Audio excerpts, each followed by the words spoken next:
that. Our time is 11:06, and we are seeing some action right now at the White House. Secretary of Homeland Security Markwayne Mullin speaking on election integrity. Let's listen in. Someone that should be. So I want to go through some things in a little bit more depth than what we were able to expose last night, because President Trump, he hit the highlights, and those should be scary for everybody. What we're going to do is dig in just a little bit deeper, and then we'll take some of your questions. So first of all, Department of Homeland Security, we've identified 250,000 non-citizens registered to vote in just 4 states. Mind you, we have 46 other states. And just 4 states, we've identified 250,000 non-citizens registered to vote in California, and Pennsylvania, New Jersey, and Nevada. We also worked with proactive states to identify 28,000 non-citizens on their voter rolls, plus 400,000 individuals that are still registered to vote that are deceased. Now, these 23 states, they proactively worked with us on the SAVE program. That's Georgia, Ohio, Tennessee, Texas, North Carolina, Idaho, Alabama, Missouri, Louisiana, Kansas, Arkansas, Wyoming, Montana, Iowa, Florida, South Dakota, Indiana, Arizona, South Carolina, Utah, Nebraska, Michigan, and my great home state of Oklahoma. What's interesting to me is we're getting pushback from activist judges that are saying that, hold on, the SAVE Act or the SAVE program, they are trying to put a stop to. Currently, because of the SAVE program, we have a pending appeal because activist judges are saying what? They don't want to secure our elections? Once again, how is this a partisan issue? This shouldn't be a partisan issue. This should be that any judge and any God-fearing individual that loves this country should want to make sure that our elections are secure. And we have created inside DHS the SAVE program that allows states to proactively look at their rolls. And so when you have 278,000 individuals that are non-citizens registered to vote, plus 400,000 that have already been identified just in 23 states, what can we find? We have all 50 participating with us. We know, talking about our machines, we know for sure that our foreign adversaries, not our allies, foreign adversaries have parts that are vital pieces in our voting machines. We know that they can access what they consider the key to the back of these machines.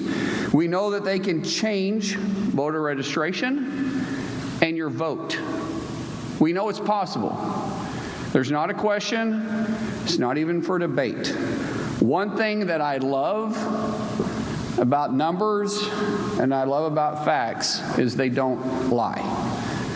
This isn't something that I'm trying to tell you to spin a narrative. This is what is going on. And what we are saying is that every state should partner with us to work to secure this. Once we identify the problem, everybody should be informed. Working with Secretary Lutnick, we are going to make our security enhancements mandatory, meaning that if these states want a grant and they want to be reimbursed to work or to run federal elections, they're going to have to implement security issues. Just security issues. We're not trying to get into anything else, but we're saying that the machines have to be secured and that your voter registration list needs to be scrubbed. We need to make sure that individuals that are legally able to vote are voting. We know that Iran hacked our state voter files and attempted to compromise, is the best word I can use, our systems where military members used to vote. So we're working with Secretary Hegseth and the DOW to safeguard those systems and protect our military voters. What's frustrating again in this is that the Biden administration knew this. And our intel community knew this. And not only did they withhold it from President Trump in his first term, but they withheld it looks like, President Biden in his term. They withheld this information from the public. They withheld it from Congress. That should never happen again, and because of President Trump's leadership, we're not allowing that to happen. We're telling the American people not to scare them, but to ensure them that we are watching it. We're taking it serious. We will secure our elections. Underneath President Trump's directive, he has gave Department of Homeland Security and myself the tools and the resources we need to secure the elections. But we have to have the states partner with us. If they choose not to, then the voters should hold them accountable. When I was sworn in just over 100 days ago by President Trump, and I can tell you honestly, I haven't quit smiling. I think this is the greatest job that I could possibly have. I said at that time that I'm going to fight for your yard and your backyard like I do mine, regardless if it's a blue state or it's a red state. Department of Homeland Security isn't just keeping you safe on your streets, but we're keeping our voters safe and our elections safe. But we can only do that if we have full participation. Right now, as I said, we only have 23 states participating with us. Out of just 4 blue states, to repeat that number, we found 250,000 non-citizens registered to vote. So for us, we're going to take proactive and reactive measures. At President Trump's direction, our cybersecurity team and CISA will release an updated election infrastructure plan, and it'll be public within 30 days, meaning that will give the states the resources they need to help from the cyber side. From us, if they participate in the SAVE program, we'll provide the resources and training to support state election integrity. We're not trying to change the outcome. We're trying to make sure that American people can trust our voting system. Real ID does not prove citizenship and does not give you the right to vote. You must be a U.S. citizen and you must be eligible to vote. Before and after the election, we will scrub all election records looking for illegal aliens and those who are ineligible to vote, including those that somehow voted, yet they were deceased. If you're illegal and attempted to vote, or you tried to vote illegally for someone else, we will find you and we will charge you. Illegal voter registration and illegal voting both carry penalties up to 5 years in prison and up to $250,000 in fines. We will pursue maximum pressure on this. To let you know, we will be proactively looking at early voting, and then after post-election, we will continue to scrub all those that did vote. Those states that don't participate with us, they have public records of those that voted, which is where we found the 250,000 from the 4 states that don't participate with us. We will go through those records one by one, and we will pursue everybody. We will make sure that people know they can trust our elections. If states want the grant funding, to recap, they must secure the elections.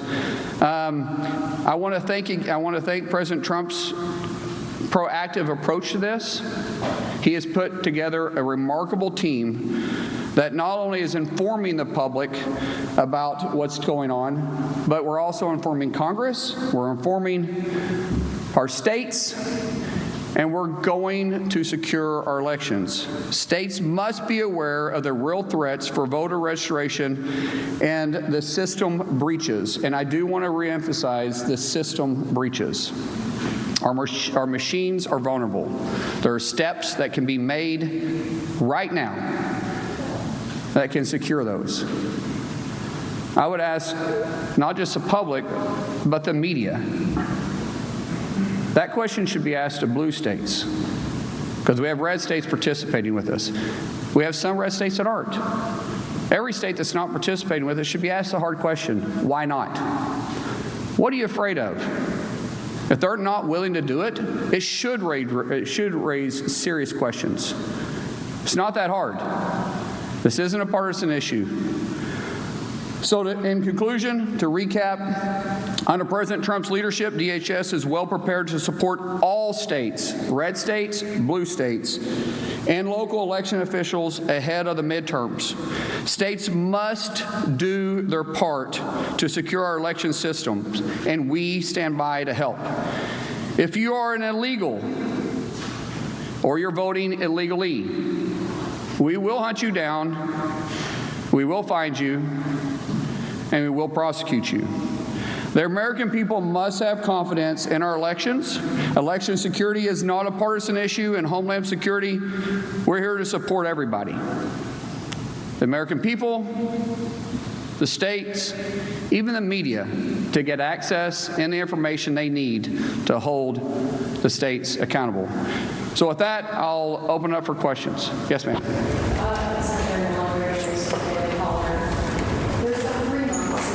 I think I like the Daily Caller better than the Daily Mail.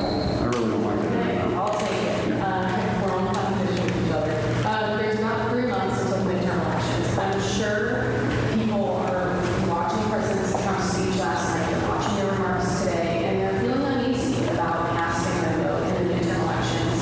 Can you ensure that the midterm elections will be secure? First of all, great question. Thank you. When we start talking about can we ensure that the midterm elections are going to be secure, yes, we absolutely can build confidence in the American people. But the states have to do their part. I will tell you, if the states that choose not to participate with the SAVE program and they choose not to participate in securing the elections, we will make sure that we make those states a priority to look at who voted in their states and hold then the election officials accountable. If the election officials, once we gave them the information they need to secure their elections, and they chose not to, then those individuals can also be held accountable by fines, by penalties, and even, depending on how far it goes, prison time. Let me get a follow-up question, and I'll get to you guys. Hold on one second. Yes. Secretary, the President has mentioned that there are intelligence officials who covered this up. We have it from him and President Biden. Do you have an estimate of how many intelligence officials were involved in this? There's no question the intelligence community from the FBI, CIA, and even other places within DHS, not underneath President Trump's leadership, but that was underneath the Biden administration, kept it from President Trump and the American people in Congress. We are currently going through those lists. We will hold each one of them accountable. Some people aren't here. Some people are no longer in the agencies. Those that are, we will be held accountable. Those that abused their role in this will definitely be held accountable, because there is no excuse if you purposely disobeyed the law and you purposely went around statute, then you have an accountability. You have a legal reason to be held accountable. Yes, sir. Yeah.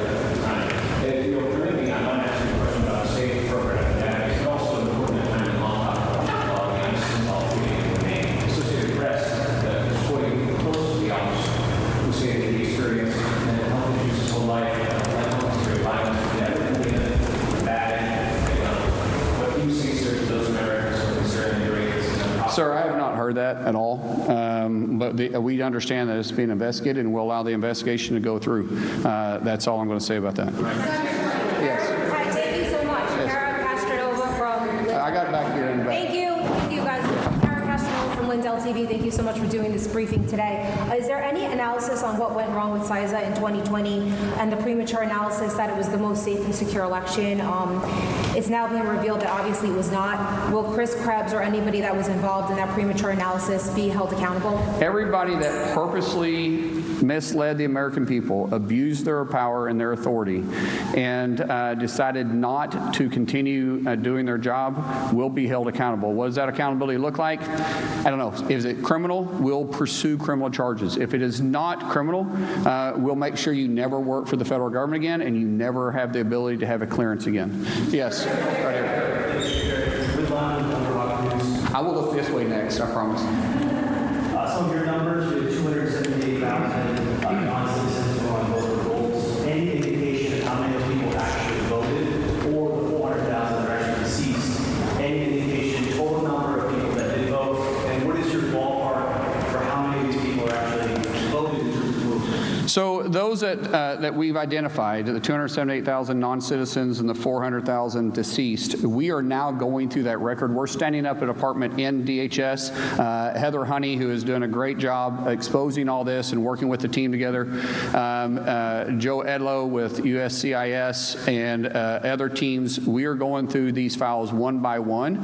And one, identifying the individual. Two, did they vote? And three, where did they vote at? That's a hard, it's easy with states that participate. So the 28,000 that we identified with the 23 states that are working with us, that system can be very easily expose all 28,000. The problem is an activist judges now have put a hold on it, and so we're pending the case. Once it's turned back on, we'll be able to move fast. The 400,000 or the 250,000 in the just four of the blue states, meaning what were the states? So I got it right: California, Pennsylvania, New Jersey, and Nevada. Those are going to be a little bit tougher because we're going to have to file paperwork for FOIA, even us, to try to get that information from the states. But we will, I don't care how long it takes, we will go by this one by one, and everybody that did vote illegally, we will prosecute. We'll bring up for prosecution. Yes? Thank you, sir. Mary Margaret with the Daily Wire. I have 2 questions for you about that. By the way, it's very smart wearing a red dress because you catch everybody's eyes with bright colors. Same thing with what color shirt is that? Peach? Orange? I don't think that's orange. That's peach. That's definitely peach. My first question for you is, given that left-wing lawmakers like CBN has already suggested that the president's entire speech last. All right, so listening to some of these, this Q&A session right now, Secretary Markwayne Mullin talking about election integrity here in the U.S. and just some of their findings. So elaborating a little bit more on what President Trump had to say in his primetime news address last night.